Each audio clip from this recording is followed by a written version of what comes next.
Hi everyone, स्वागत है आपका मेरे यूट्यूब चैनल पे। अगर आप चैनल पे नए हो तो चैनल को सब्सक्राइब कर लीजिए और बेल आइकन को प्रेस कर दीजिए, जिससे मार्केट के डेली के एनालिसिस आपको मिलते रहें। तो बात कर लेते हैं कि कल मार्केट है वो कहाँ कामकाज कर सकता है।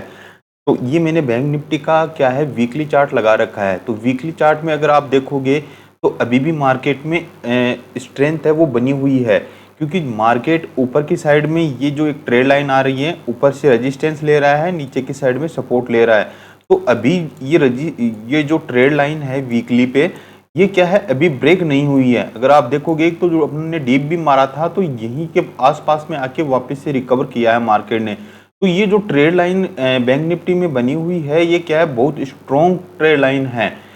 तो अभी जब तक मार्केट हेवी सेलिंग मार्केट में कब देखने को मिलेगी, जब मार्केट है वो जो इस ट्रेड लाइन के अगर नीचे की साइड में ब्रेक करेगा और नीचे की साइड में क्लोज करने के बाद में अपन को हेवी सेलिंग देखने मिल सकती है। जो 46,000 का लगभग आंकड़ा यहाँ पे निकल के आ रहा है, 46,000 के नीचे ही अपन को हेवी सेलिंग देखने को मिल सकती है। और इंट्राडे के अंदर हैं वो सेलर हैं वो किस प्रकार से एक्टिव होंगे, तो वो अपन यहाँ पे एक बार वनडे का चार्ट लगा के देख लेते हैं। तो वनडे के चार्ट में अगर आप देखोगे तो ऑलमोस्टली क्या है, ये एक अपने रिजल्ट वाले दिन का ये कैंडल बना हुआ है। ये काफ़ी हेवी कैंडल था, क्योंकि इलेक्शन की वजह से ये कैंडल फॉर्म हुआ था। तो इसमें हाई वोलेटिलिटी देखने को अपन को यहाँ पे मिली थी और सेलिंग प्रेशर भी बहुत ज़बरदस्त था। इतनी बड़ी कैंडल शायद मार्केट में पहले कभी नहीं बनी होगी, मगर ये बहुत बड़ी कैंडल थी और बहुत बड़ा फॉल था। तो मार्केट ने क्या किया है कि 3 दिन के अंदर वापस से 3 ट्रेडिंग सेशन में इसको वापस रिकवर कर लिया है। तो अगर आप देखोगे तो मैंने वीकली पे दिखाया कि ये जो कैंडल बनी है वीकली पे, अगर अपन ने देखा ये जो कैंडल बनी है, ये एक देखोगे तो इसमें वापस से क्या है कि बाइंग प्रेशर अपन को यहाँ पे देखने को मिला है और ऊपर की साइड में क्लोजिंग मार्केट देने में कामयाब रहा है। तो अब बात कर लेते हैं कि इंट्राडे में मार्केट है वो किस हिसाब से यहाँ पे कामकाज कर सकता है। तो मैं यहाँ पे 10 मिनट का चार्ट एक बार यहाँ पे लगा लेता हूँ।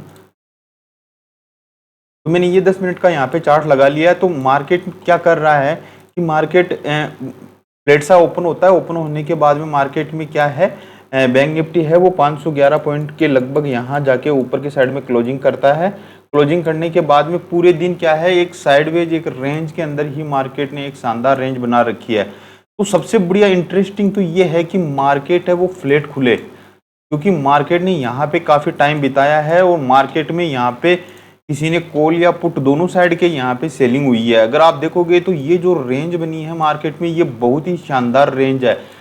तो इसको अपन यहाँ पे ट्रेड करेंगे। ये क्या है, जब भी इस तरह की रेंज बनती है मार्केट अगर फ्लैट खुलता है, फ्लैट खुलने के बाद में ऊपर या नीचे की साइड में अगर निकलेगा तो दोनों साइड मूव हैं वो अच्छे देखने को यहाँ पे मिलेंगे। तो अगर मैं आपको ओवरऑल ये बता देता हूँ कि मंडे के जो ट्रेडिंग सेशन होगा अपना, उसमें अगर मार्केट फ्लैट खुले, फ्लैट खुलने के बाद में अगर 50,030 को अगर ब्रेक करेगा तो यहाँ से अपन को एक शॉर्ट कवरिंग मूव देखने को मिल सकता है। जो फर्स्ट टारगेट अपना रहेगा 50,200 का और थर्ड टारगेट रहेगा 50,300 का 350 का और फोर्थ टारगेट रहेगा अपना 50,500 का।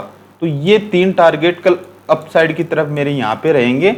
मार्केट अगर 50,030 को निकालता है, तो अगर मार्केट यहाँ पे 50,030 को यहाँ से निकालता है तो यहाँ पे मेरे ये टारगेट रहने वाले हैं। जो 3 टारगेट ये नीचे की साइड में है। मार्केट में सेलिंग के लिए मैं कब इंटरेस्टेड हूँ कि जब मार्केट में अगर जो अपना ये स्विंग है, अगर ये स्विंग है, इस स्विंग को अगर मार्केट मान लो कि फ्लैट खुले, फ्लैट खुलने के बाद में अगर मार्केट नीचे की साइड में ब्रेक करता है निफ्टी बैंक निफ्टी, तो फर्स्ट टारगेट है वो मेरा 49,000 तक का कल के लिए रहेगा। मेरा पहला टारगेट रहेगा 49,000 का नीचे की साइड में, क्योंकि मार्केट में यहाँ पे क्या है कि कॉल और पुट दोनों सेल हुई हैं। तो जिस साइड में भी मार्केट ऊपर निकलेगा तो सेलर हैं वो अपना लॉस बुक करेंगे, अगर नीचे की साइड में निकलेगा तो बायर हैं वो यहाँ पे अपना लॉस बुक करेंगे। तो दोनों साइड के मूव हैं वो कल अच्छे मिल सकते हैं अपन को। और अपना नीचे का साइड है वो 49,900 तक के अपने नीचे के 49,000 के नीचे के टारगेट अपन कल देख सकते हैं इंट्राडे में। बैंक निफ्टी है वो हेवी सेलिंग है वो कब आएगी बैंक निफ्टी में, कि जब वो इस लेवल को जो तोड़ेगा। अगर मैं आपको एक बार यहाँ पे 1 आवर का चार्ट लगा के दिखाता हूँ, तो तो हेवी सेलिंग है वो कब आएगी, जब ये जो मेरी जो ओरिजेंटल लाइन है अगर इसको अगर ब्रेक करेगा, जो 48,400 का ये लेवल निकल के आ रहा है, तो 48,400 सॉरी 48,000 जब इस लेवल को अगर वो ब्रेक करेगा तो अपन को फर्स्ट टारगेट 48,400 का देखने को मिल सकता है। जो 48,800 का लेवल है, सॉरी 800 का जो लेवल है, अगर उसको अगर नीचे की साइड में ब्रेक करेगा तो यहाँ पे सेलर एक्टिव होते हुए नजर आएंगे, जो 48,400 तक को मार्केट को नीचे की साइड में ले जा सकते हैं। अगर यहाँ पे अगर मार्केट एक दिन रुक के यहाँ पे क्लोजिंग दे देता है तब मार्केट में एक हेवी सेलिंग अपन को देखने को मिल सकती है।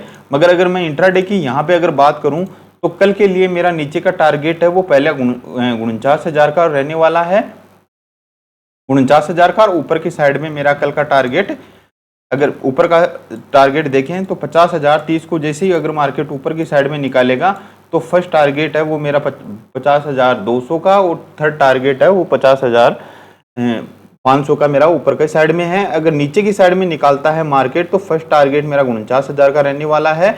अगर 49,000 पे रुक के मार्केट थोड़ी सी देर यहाँ पे टाइम बिताए तो देखेंगे अपन यहाँ पे, क्योंकि सेलर एरिया बायर एक्टिव होते हुए यहाँ पे नजर आ रहे हैं। अगर आप देखोगे तो मार्केट में यहाँ पे क्लोजिंग हुई, सेलर है वो वापस ऊपर लेके गए हैं, फिर यहाँ पे नीचे लेके आए हैं सेलर, मगर फिर से यहाँ से बाइंग होती हुई नजर आई है, जो ऊपर जाके यहाँ पे मार्केट ने क्लोजिंग दिया है। तो ये क्या है कि अभी बाइंग जोन है, क्योंकि अभी बाइंग जोन है, तो जब भी मार्केट इस जोन पे आएगा तो यहाँ पे क्या है कि बायर एक्टिव होते हुए नजर आएंगे, जो फिर से ऊपर के साइड में लेके जाएंगे।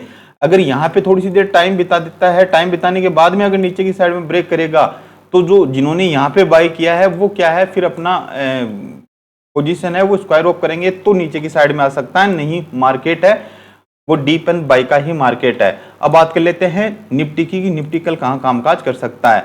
तो निफ्टी मेरे लिए थोड़ा सा डाउटफुल है, क्योंकि बैंक निफ्टी ने तो क्या कोई मोमेंटम इतना दिया नहीं है, लास्ट आवर में वो वहीं घूम के रह गया था। मगर निफ्टी है उसमें क्या है कि आप देखोगे कि कोई बड़ी डीप करेक्शन यहाँ पे वापस से अपन को देखने को नहीं मिला। ये कंटिन्यूटी में क्या है, ऊपर की साइड में यहाँ पे गया है। तो यहाँ पे सबसे बढ़िया इंटरेस्टिंग बात ये है कि अगर मैं आपको एक बार वनडे का चार्ट दिखाऊं तो अगर आप देखोगे और ऑलमोस्टली जो ये सेलिंग थी अपनी इवेंट वाले जो इलेक्शन वाले दिन की, इसको 100 to 100% प्रॉफिट वापिस 100 to 100 वापिस कवर कर लिया है, और मार्केट है वो बिल्कुल ऑल टाइम हाई के पास में है।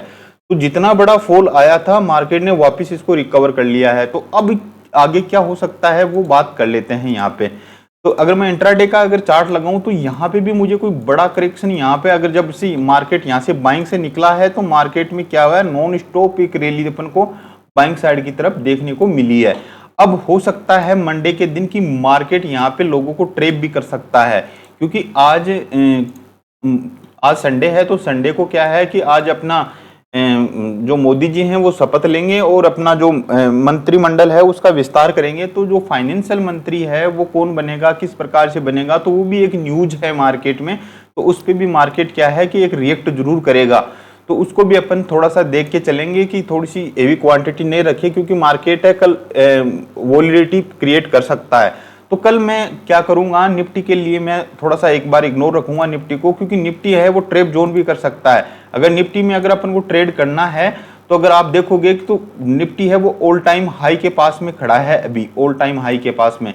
तो निफ्टी क्या कर सकता है कि सुबह मान लीजिए कि फ्लैट खुले, फ्लैट खुलने के बाद में ऊपर की साइड में निकल सकता है। निकलने के बाद में क्या करेगा, एक रेंज बनाएगा, रेंज बनाने के बाद में फिर से यहाँ पे एक करेक्शन अपन को यहाँ पे देखने को मिल सकता है। तो अगर निफ्टी मान लीजिए कि अगर फ्लैट खुलने के बाद में ऊपर की साइड में निकलता है तो मैं यहाँ पे कॉल को कल के लिए इग्नोर रखूंगा। निफ्टी के अंदर कॉल को मैं बिल्कुल भी इग्नोर रखूंगा, चाहे मार्केट है वो 1000 पॉइंट यहाँ से निकल जाए, मैं कॉल को बिल्कुल इग्नोर रखूंगा निफ्टी के अंदर। मैं यहाँ पे किसी सपोर्ट कोई रेंज बनेगी, रेंज बनने के बाद में कोई सपोर्ट टूटने का यहाँ पे वेट करूंगा, और जैसे कोई सपोर्ट टूटेगा तो मैं पीई की साइड में ही इंटरेस्टेड रहूंगा।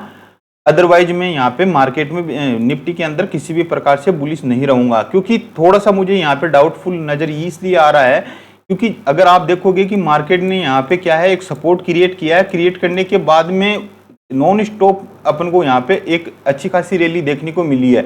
अगर मार्केट यहाँ से अगर करेक्ट करता है अपने आप को और फिर से ये कंटिन्यू करेगा तभी मार्केट अपसाइड की तरफ जा सकता है। अगर मान लीजिए फ्लैट खुले, फ्लैट खुलने के बाद में अगर ये नॉन स्टॉप वापस निकलता है तो सस्टेन नहीं कर पाएगा और नीचे की साइड में वापस फिसल सकता है। तो इसलिए मैं क्या है कि कल बैंक निफ्टी में तो बाइंग अपॉर्चुनिटी को फाइंड आउट करूंगा। अगर फ्लैट खुलता है तो फ्लैट खुलने के साथ में मैं वहां पे ये देखूंगा कि वो अगर ऊपर की साइड में रेंज को ब्रेक करेगा तो मैं कॉल साइड की तरफ जाऊंगा, अगर नीचे की साइड में ब्रेक करेगा तो पुट साइड की तरफ जाऊंगा। मगर निफ्टी है वो कल मेरे लिए थोड़ा सा बेरिश ही रहने वाला है, चाहे वो अपसाइड कितना ही चला जाए, मगर मैं वहां पे किसी सपोर्ट टूटने का ही वेट करूंगा। मैं कॉल की साइड में कल के लिए निफ्टी में बिल्कुल भी इंटरेस्टेड नहीं रहूंगा। तो ये एनालिसिस आपको कैसा लगा? अगर अच्छा लगा हो तो चैनल को सब्सक्राइब कर दीजिए और बेल आइकन को प्रेस कर दीजिए। मिलते हैं नेक्स्ट वीडियो में। जय हिंद।